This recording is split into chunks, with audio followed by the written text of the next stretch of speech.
Halo, namaku Musa. Pada suatu hari, jumlah orang Israel bertambah banyak. Maka Firaun memperbudak umat Israel untuk membangun kota Pitom dan Ramses. Lalu Firaun mengeluarkan peraturan bahwa anak laki-laki harus dibunuh. Lalu aku pun lahir, tetapi ibuku tidak bisa menyembunyikan diriku lebih lama lagi.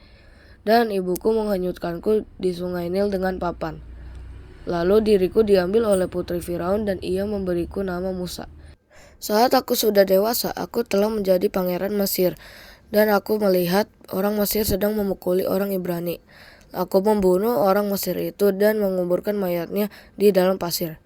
Lalu keesokan hari kemudian, aku ketahuan telah membunuh orang Mesir kemarin, dan aku kabur ke tanah Midian.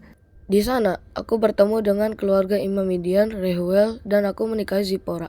Saat aku sedang mengembalakan kambing domba, aku melihat semak berduri yang menyala, tetapi tidak dimakan api. Lalu Tuhan berseru kepadaku dari tengah-tengah semak berduri itu. Tuhan menyuruhku untuk membawa umat Israel untuk keluar dari tanah Mesir. Diriku merasa tak pantas menghadap Firaun dan Tuhan meyakinkanku bahwa ia akan menyertaiku. Tetapi aku merasa tidak percaya diri dan takut jika perkataanku tidak didengar, melainkan berkata, Tuhan tidak menampakkan diri kepadamu. Lalu Tuhan memberikanku sebuah tongkat yang jika dilemparkan ke tanah, tongkat itu akan menjadi ular untuk membuat mereka percaya. Lalu aku berkata kepada Tuhan bahwa aku tidak pandai berbicara.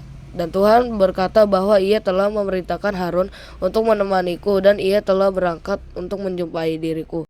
Lalu pergilah aku kembali ke tanah Mesir dan pergi dengan Harun untuk menghadap Firaun untuk membiarkan umat Israel pergi dari tanah Mesir.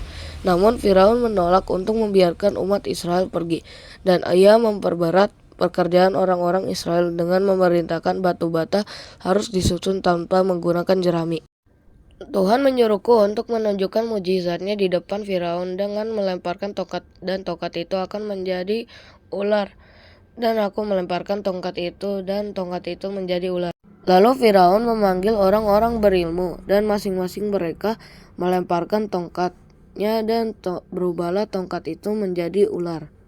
Tetapi ular-ular itu dimakan oleh tongkatku. Lalu Tuhan menyuruhku untuk mengangkat tongkatku di atas sungai Nil, dan berubahlah sungai itu menjadi darah, sehingga ikan-ikan mati, berbau busuk, dan orang Mesir tidak bisa meminum air dari sungai Nil.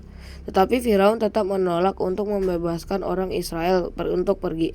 Lalu Tuhan mendatangkan tulah-tulah, yaitu katak-katak memenuhi tanah Mesir, nyamuk-nyamuk yang hinggap pada manusia dan binatang, pikat-pikat yang dilepaskan di tanah Mesir, penyakit sampar pada binatang ternak milik orang Mesir, bara yang memecah sebagai gelembung pada binatang dan manusia, hujan es yang sangat dahsyat, belalang yang memenuhi tanah Mesir, gelap gulita yang memenuhi tanah Mesir. Tetapi Firaun tetap tidak mau untuk membebaskan bangsa Israel dari tanahnya. Lalu Tuhan mengeluarkan tulah yang terakhir, yaitu pada setengah malam setiap anak sulung bangsa Mesir mati. Pada malam itu terdengar seruan hebat karena anak sulung mereka mati. Lalu Firaun membiarkan bangsa Israel pergi. Maka berangkatlah orang Israel dari Ramses ke Sukot. Allah menuntun bangsa Israel berputar melalui jalan padang gurun menuju ke laut Teberau. Tetapi Firaun mengejar bangsa Israel dengan pasukan-pasukannya untuk mengambil kembali bangsa Israel. Bangsa Israel pun ketakutan melihat Firaun dan pasukannya mengejar mereka.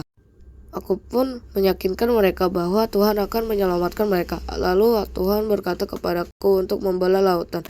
Aku pun membelah lautan dengan tongkatku, dan kami dapat berjalan di tengah-tengah lautan. Lalu bangsa Mesir mengejar mereka hingga tengah lautan. Sesudah bangsa Mesir menyeberang, bangsa Mesir memutuskan untuk lari meninggalkan bangsa Israel. Tetapi sudah terlambat, karena diriku mengembalikan ke lautan itu menyatu kembali, dan matilah Firaun dan seluruh pasukan bangsa Mesir. Demikianlah pada hari itu Tuhan menyelamatkan bangsa Israel dari bangsa Mesir.